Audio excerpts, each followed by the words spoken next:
এখানে ভোটে হেরেও বিজেপি মনে করছে আমি এমএলএ।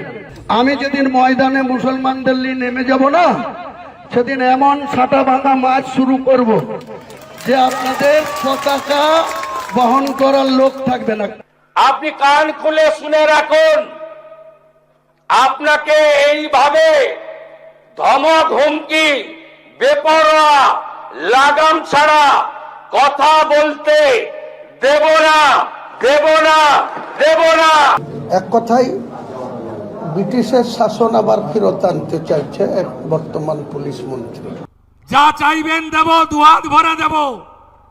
সরকার বিজেপি থাকবে, 207 এমএলএ, 8 করবেন, নন্দীগ্রাম জিতে 8 হবে, 9 করবেন না 8-এ রাখবেন, রেজিনগরের উপর নির্ভর করবে।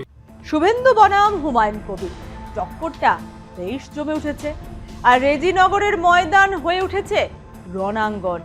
বলা ভালো প্রেস্টিজ ফাইট। রেজিনগরের মঞ্চ থেকে সাটা ভাঙা মন্তব্য করে এখন থানায় চক্কর কাটতে হচ্ছে হুমায়ুন কবিরকে। 4 জুলাইয়ের পর ফের 14 জুলাই রেজিনগর থানায় হাজিরা দিলেন হুমায়ুন কবির। হুমায়ুন কবির যখন থানায় হাজিরা দিয়েছেন, ঠিক তখনই তার বাড়িতে ফের নোটিশ পুলিশের। জানিয়ে বেজায় ক্ষুব্ধ হুমায়ুন কবির। এভাবে থানায় চক্কর কাটা নিয়ে বিজেপিকে তুলোধনা করতে ছাড়েননি। তারপর কি হলো? তবে কি হুমায়ুন কবির বনাম বিজেপির দ্বন্দ্বে নতুন করে ঘিয়ের ছিটে লাগলো নাকি? একদিকে বিজেপি বনাম হুমায়ুন কবির, অন্যদিকে শুভেন্দু অধিকারী বনাম হুমায়ুন কবির। তবে কি এই থানায় চক্কর কাটার চক্করে রেজিনগরের আসন হাতছাড়া হলো বলে? এদিকে তো রেজিনগরে প্রকাশ্য জনসভা থেকে হুমায়ুন কবিরকে চ্যালেঞ্জ করে এসেছেন শুভেন্দু অধিকারী। রেজিনগর জিতলে 2টি ব্রিজ দেওয়ার প্রতিশ্রুতি করে এসেছেন মুখ্যমন্ত্রী। তবে কি হুমায়ুন কবিরের হাত থেকে গেল এই বিধানসভা? ছেলেকে ভোটে জিতিয়ে যে আসন ধরে রাখার স্বপ্ন দেখছেন হুমায়ুন কবির, তা কি অধরা থাকবে? কি সমীকরণ তৈরি হচ্ছে রেজিনগরের অন্দরে? আগামী 2-2.5 মাসের মধ্যে উপনির্বাচন হবে রেজিনগরে। দিন ঘোষণার আগেই রেজিনগরে ভোটের ডঙ্কা বেজে গেছে। যে শুরুটা যদিও করেছিলেন হুমায়ুন কবির, রেজিনগরের সভা থেকে বিজেপি ও মুখ্যমন্ত্রীকে বিধে যে মন্তব্য করেছিলেন তিনি, তার হ্যাপা পোয়াতে হচ্ছে তাকে।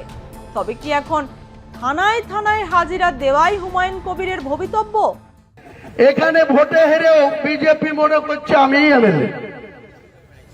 এখানে এমন আস্ফালন করে বেড়াচ্ছে।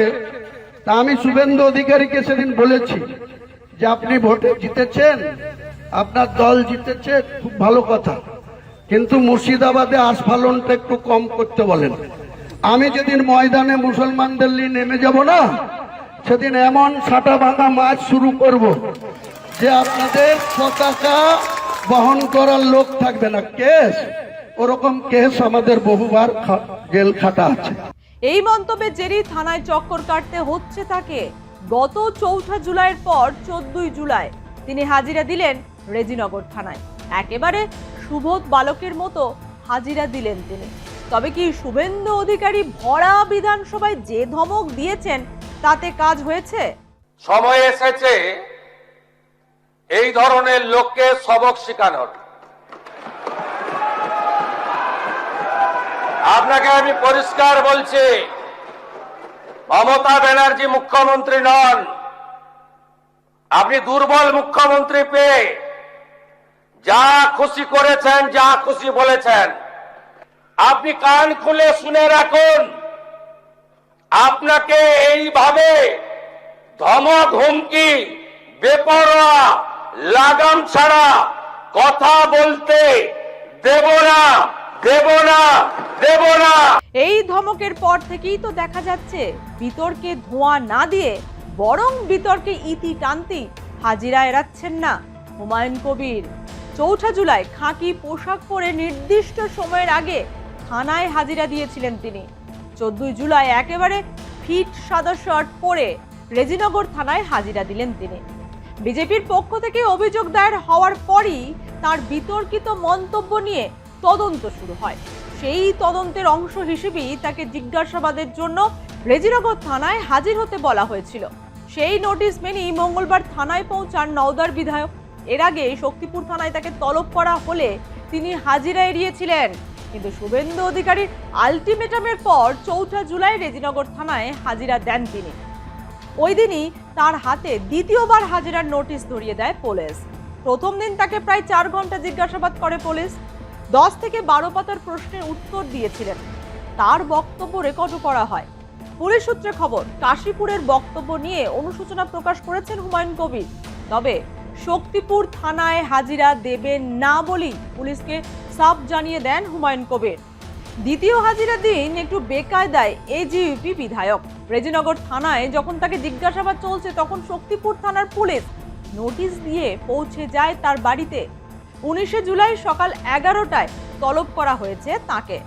শক্তিপুর থানার ওসিকে গালিগালাজের মামলায় 3রা জুলাই তাকে তলব করেছিল শক্তিপুর থানার পুলিশ, কিন্তু সেই মামলায় হাজিরা দেননি তিনি। যাবেন না বলে হুঁশিয়ারিও দেন। সেই মামলাতেই ফের দ্বিতীয়বার নোটিশ হুমায়ুনকে, যা শুনে রীতিমতো তেলে বেগুনে জ্বলে ওঠেন হুমায়ুন কবির। ফের যেন ফর্মে ফিরে এসেছেন তিনি।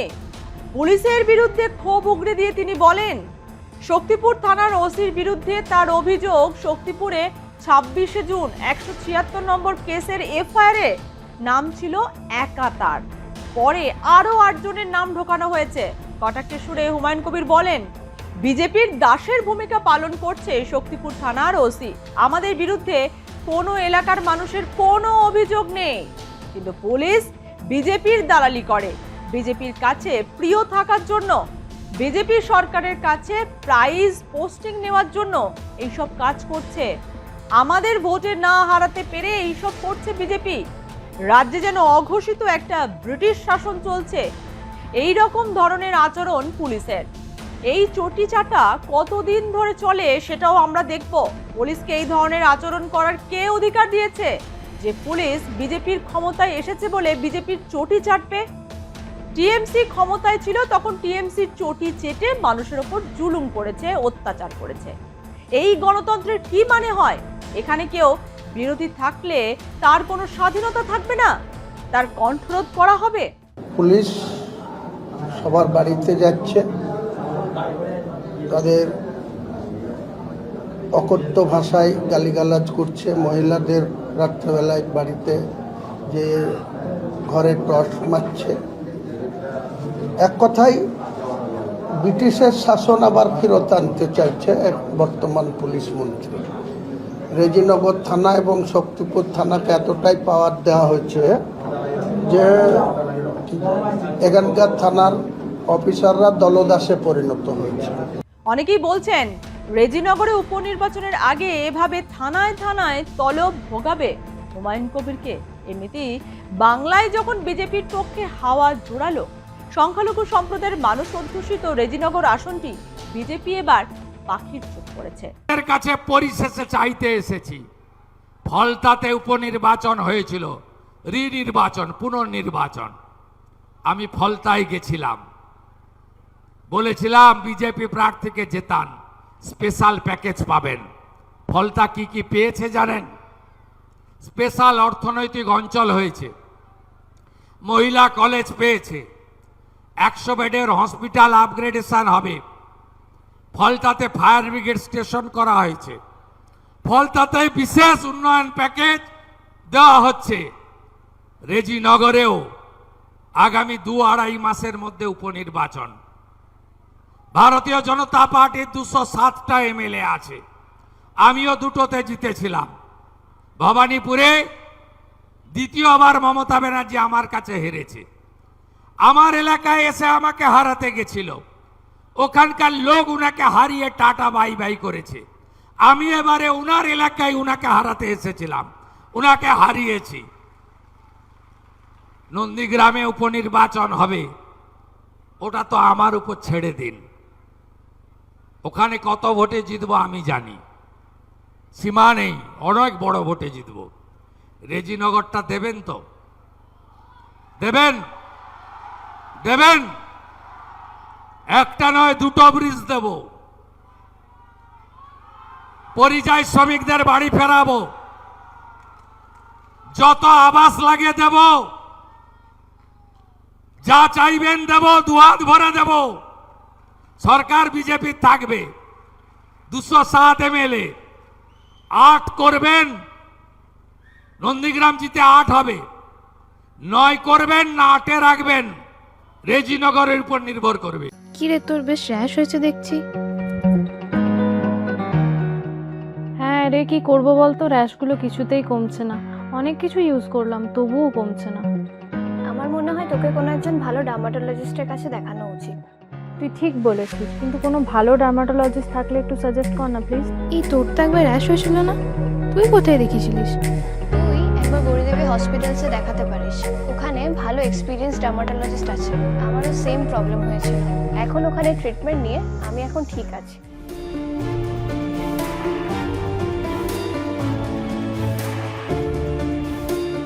গৌরী দেবী হসপিটাল, রাজবাঁধ, দুর্গাপুর। যোগাযোগ 8001003333, 8001113333।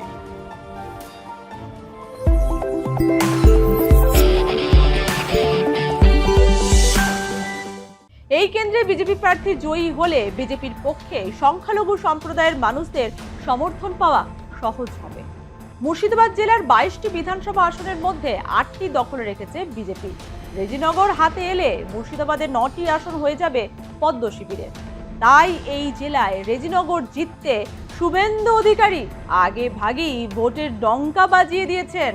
এখন দেখার হুমায়ুন কবির রেজিনগর ধরে রাখতে কি চাল চালেন।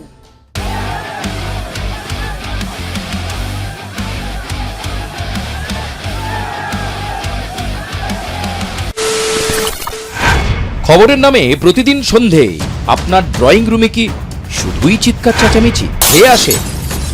বিতর্কের নামে চলে গালাগালি আর কাদা ছোড়াছুড়ি। এবার সময় পরিবর্তনের, কারণ আমরা কান ফাটানো চিৎকারে বিশ্বাস করি না। আমরা বিশ্বাস করি খবরের সত্যতায়। আমরা কোনো পক্ষের হয়ে গলা ফাটাই না, আমরা সাধারণ মানুষের হয়ে প্রশ্ন তুলি। চিৎকার নয়, শুধু খবর হবে, যেখানে বিতর্ক আছে কিন্তু কুৎসিত ঝগড়া নেই। সঠিক তথ্য, বিশ্বস্ত খবর। নজর রাখুন আর প্লাস নিউজে।